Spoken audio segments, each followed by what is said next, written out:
I really thought heading into Money in the Bank, as I alluded to on my preview show, that it was going to be really hard for this company to screw the pooch with this.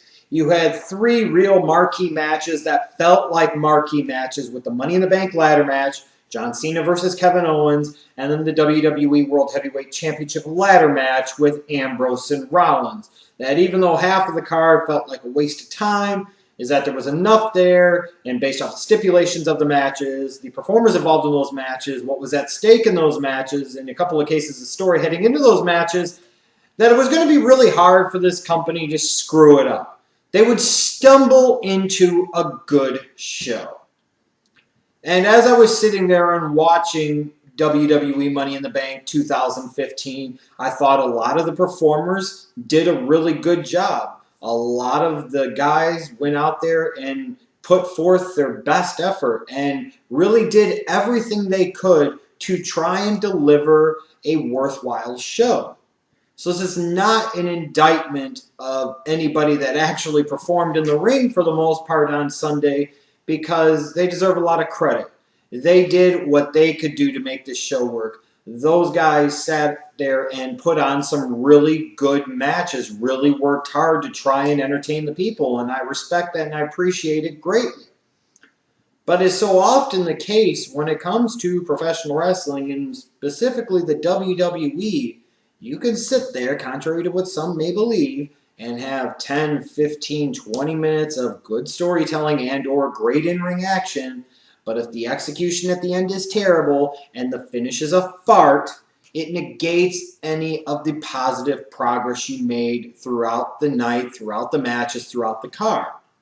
And when I watched Money in the Bank 2015, the ultimate feeling I came away with is frustration and annoyance. A frustration with the WWE that I really don't think that they know what the hell they're doing right now.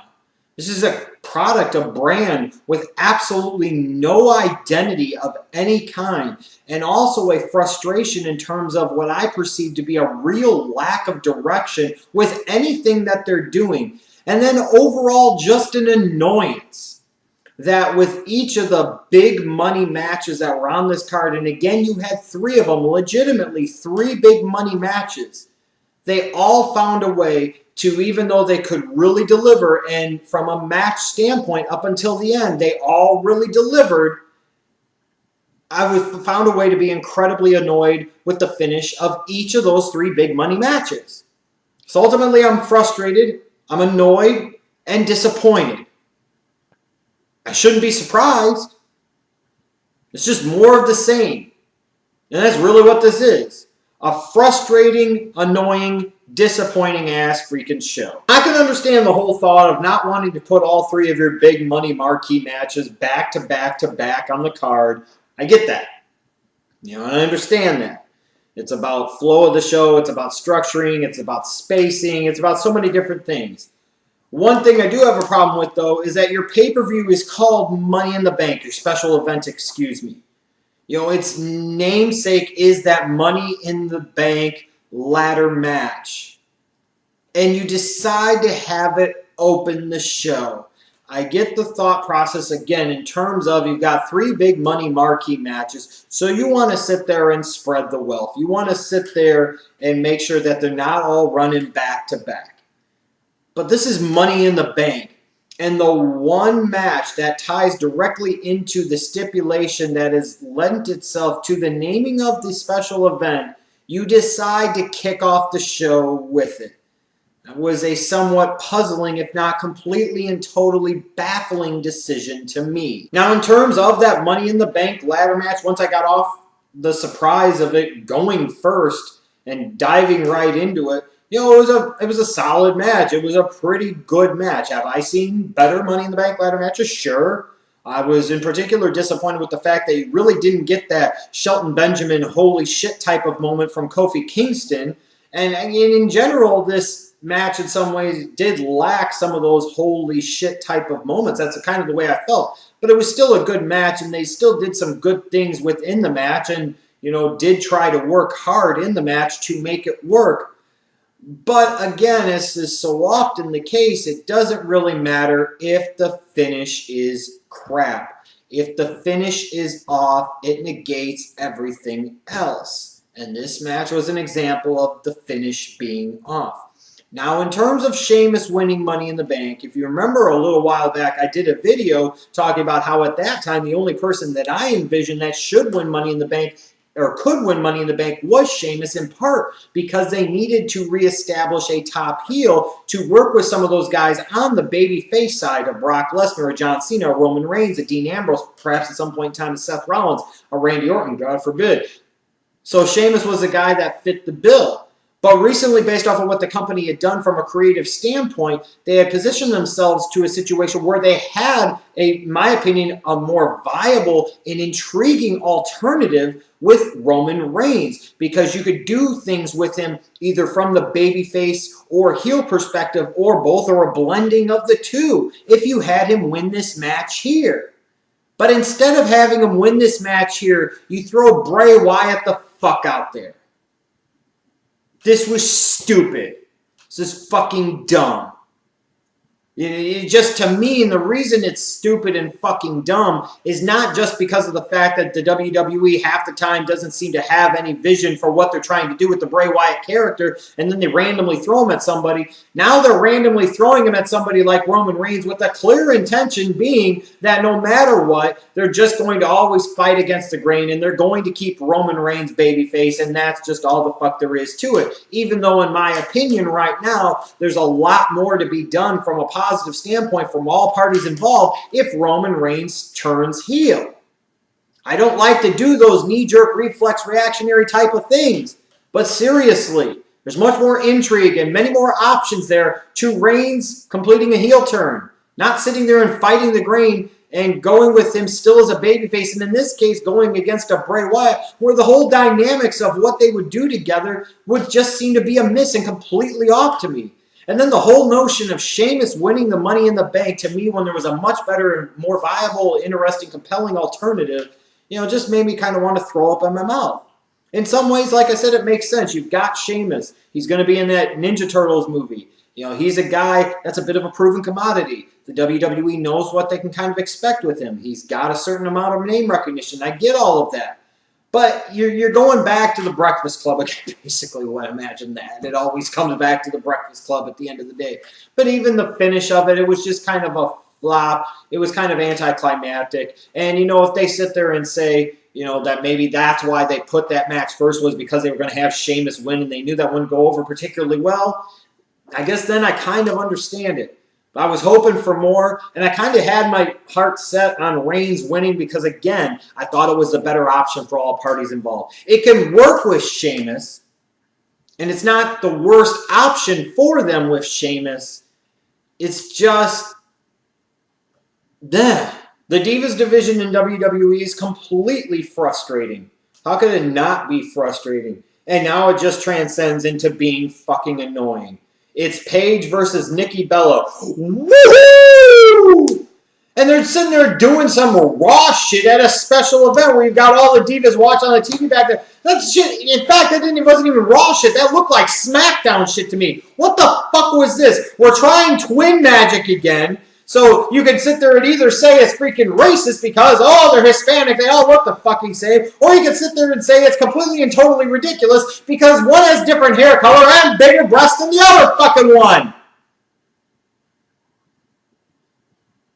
They're just annoying. Paige is annoying. Nikki Bella is annoying. Them wrestling again is incredibly annoying.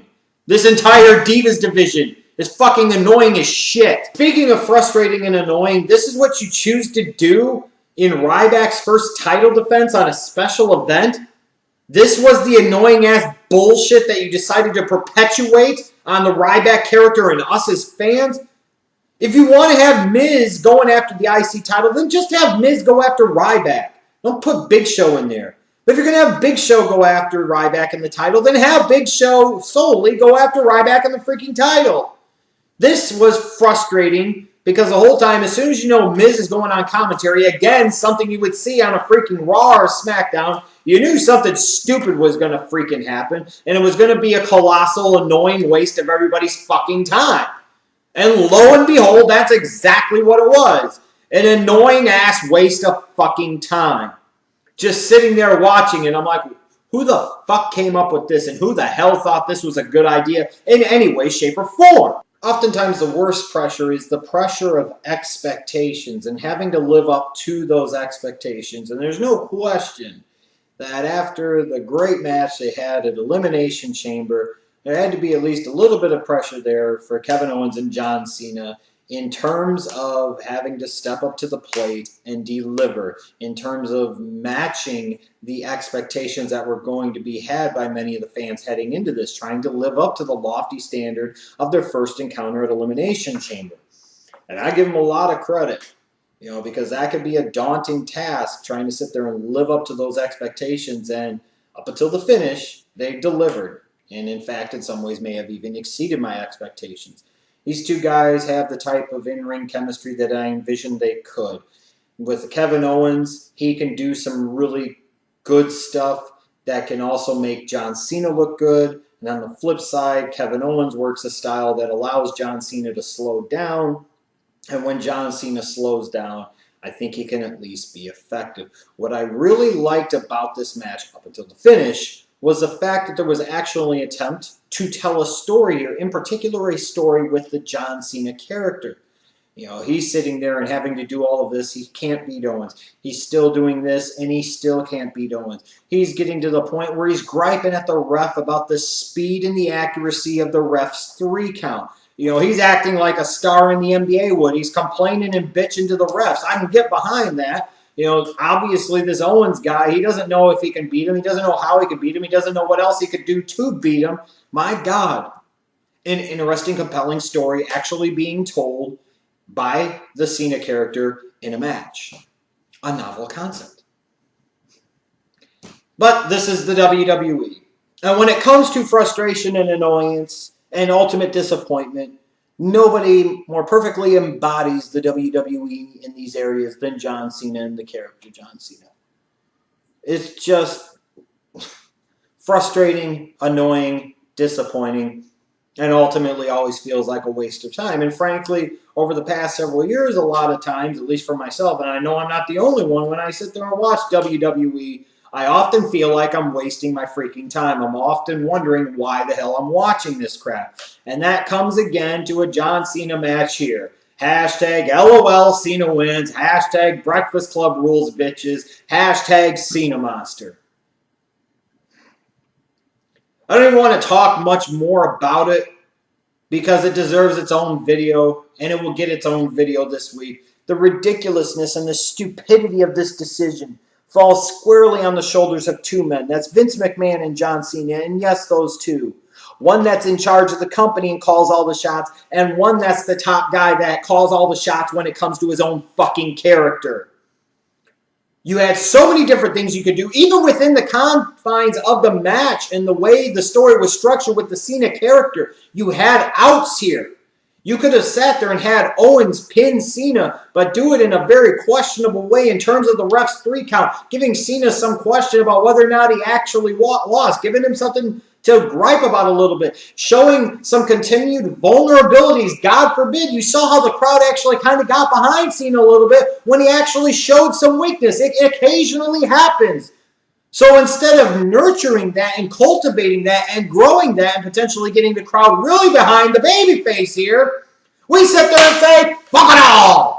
He lost 2 weeks ago. We got to give it to him right back right here, right now.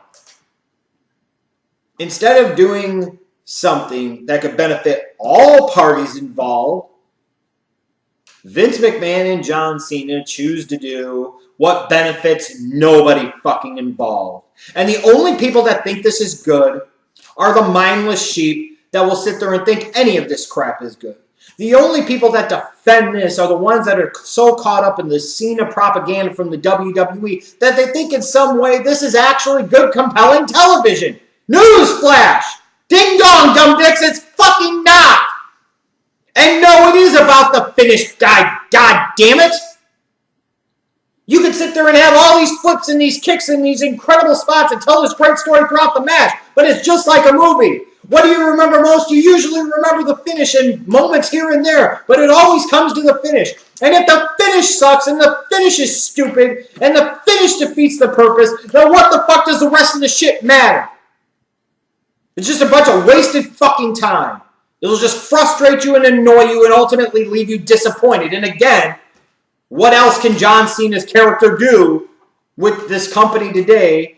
The same shit he's done for a fucking decade. Just frustrate you, annoy you, and disappoint you, and ultimately feel like you wasted your fucking time. It's ridiculous. Instead of doing something that benefits everybody, you do something, the predictable thing, the only thing apparently that you ever had in mind, that benefits absolutely fucking nobody. And knowing damn good and well that probably means that Cena wins again. What's the fucking point? Why even bother to try to throw anybody up against Cena at this point? Why even bother with the matches? Just have somebody come out and say, I want to fight you, Cena, and he says, I'm John Cena, and the other guy says, I lose. Okay, well, we got to the point, and at least you didn't waste our fucking times. At least you didn't tease us. You didn't frustrate us, annoy us, or disappoint us, because at least you were upfront and honest. And we would appreciate the time savings. And know what happened after the finish, after Cena wins, isn't good. It's more dumb shit and a waste of fucking time. Oh, Owens goes off on him. Imagine how much better this works if Owens goes over Cena, and then when Cena goes to shake his hand, saying, I don't know if I can beat him, you're the better man, then Owens says, you know what, fuck you. I beat you twice, and now I'm going to take you the fuck out. I'm going to take your manhood too. Now you sit there and you've got Owens frustrated because he fucking lost, and now he's doing this, so what? That way this week or next week on Raw, John Cena can come out and pretend to sell shit, but he ain't selling a fucking thing? And it'll be like nothing fucking happened? No, this is not good booking. This is not anything that helps anybody's fucking character. And this is not an example of Kevin Owens benefiting from just working with Cena. If you believe that shit, fucking stop it. That's the type of excuse I used for fucking years just to justify Undertaker not losing at WrestleMania. In this particular case, the way you benefit the Owens character is having him beat John Cena. The way you benefit the John Cena character is by having Kevin Owens beat John Cena. So, of course, this stupid fucking company, stupid, insane idiot senile Vince, and egomaniac fucking bullshit head Cena decide to do the shit that benefits nobody. And even the tag title match kind of embodies that frustration, annoyance, and disappointment. This is your first real special event encounter between the Primetime Players and the New Day. And the New Day, again, even though I don't like the type of heel faction they are, at least they're working heel. They're getting traction. The company's trying to feature them like a little something. You go out there and validate them by having them lose clean right away. Again, it's this hot-shotting, it's this short-shooting shit that frustrates me and annoys the piss out of me. And something like the Primetime Players winning the tag titles should be great. It should be awesome. It should be something I celebrate. But instead, I'm just fucking flustered and annoyed to all hell because they did it so fucking quickly. It's that lost art of being able to tell a story and actually be able to grab us by the heartstrings and evoke some emotions out of us, or at least good emotions that can actually draw some money and get some eyeballs on your fucking product. And then we get to the main event. And again, these two guys went out there, Dean Ambrose, Seth Rollins. They worked hard. They put in the work. They tried to tell a story. They tried to work a match in a way that you would expect these two characters with this type of story behind them and this type of issue between them for the stakes that were on the line to have. It worked. Now at this point in time, I think in part because of my frustration and annoyance, in part because I was also trying to keep an eye on the fifth game of the NBA Finals, we're starting to lose a little interest here. And I had to go back and watch the match again this morning just to sit there and see, was it better than I remembered? And I think it was a little bit. Like I said, in part, I think part of my problem with this match when it was going on live the first time was I was distracted by paying attention as well to other things while at the same time annoyed and flustered and all of that crap. But then this match ultimately didn't send me home happy, so to speak. This match didn't do anything to alleviate my frustration, annoyance, or disappointment. It just was more of the same shit. And it just points to the lack of real direction in this company's product at this time. It's just, what the fuck are they doing? They had some things I thought they could have done within Money in the Bank to really, really begin to set the table very nicely. Not so much for Battleground, but for SummerSlam. And when I look right now, I don't see where the fuck they're trying to go with SummerSlam. And that's concerning. It's 2 months away. You should begin to start to see some of those seeds being planted. And I don't know where the fuck they're going. I mean, and I look at the finish of this match. You know, part of the whole deal was Seth Rollins wanted to do it all on his own. And I get that. And God knows that character needed to be able to beat somebody legitimate in a somewhat legitimate way without any help to help him in his legitimacy as a champion. And the WWE still found a way to make you question the legitimacy of Seth Rollins.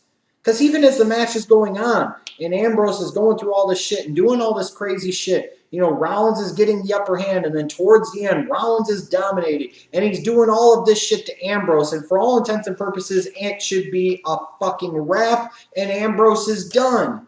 And then here's a chance to have some type of clear signature victory as champion for a heel like Seth Rollins. But even then, we still find a way to overthink it, overcomplicate it, and just kind of bullshit it. It was like we were trying to do a Dusty finish in honor of Dusty Rhodes, the American Dream, if you will, baby. But we missed the mark. And I don't know when it comes to this show, and this is just might be me thinking this. Maybe a lot of people involved with the company were, you know, bothered and upset by the loss of Dusty Rhodes, so their decision-making was off and bad. I get that, and I understand that. Ultimately, the show must go on, and that's not an excuse or a very good excuse, but I do understand it. However, man, this just perfectly encapsulated this night. You sit there, and I'm thinking to myself, Sheamus won the Money in the Bank briefcase and the opening match. Numerous times throughout this match, you've had Seth Rollins and Dean Ambrose laid out. Why in the bluest of blue fucks would a Sheamus not come storming down that ramp, cash in his briefcase, and just run up the ladder and get the belt and exit stage right with the title to close the show? Why the fuck would you not do that? Doesn't make any sense to me whatsoever. But what really doesn't make any sense to me is a finish. You make this deal about Seth Rollins not needing the authority, not needing any help. So then when we get to the point where it's him and Ambrose on the top of the ladder, we still find a way to do this fucking finish where you're still questioning whether or not Seth Rollins should have really won. I understand the whole thing about sometimes it's okay to have the heel go over. No, in this particular case, with all the shit he had done to Dean fucking Ambrose and how much he had dominated the tail portion of that match, Seth Rollins should have been able to have his moment, take his time, climb up the ladder, and win, and that's the fucking matter right there. But instead, it's him and Ambrose grabbing for the belt at the same fucking time, and they fall down to the ground, and then Ambrose rolls over, and Rollins is a fucking champion. What a cheap-ass, garbage-ass fucking finish. And what I really don't understand about this at this point in time is you can start to see where they're maybe planting the seeds to go with Rollins versus Triple H. I don't know if that's going to be at Survivor Series. It might come as soon as SummerSlam. Who the fuck knows? But at this point in time, how is that fucking building up to that? What would make me think that Seth Rollins in any way, shape, or form is a legitimate opponent for a guy in Triple H who, mind you, at the past couple of WrestleManias gave Daniel Bryan all he could fucking handle, beat the Icon Sting, and don't forget, beat Brock Lesnar at WrestleMania 29. It's just ridiculous. You know, and this is why, to me, the dynamics of having Roman Reigns win and then cashing in later the night would have set up so many things so much better because it gives you options, it gives you flexibility.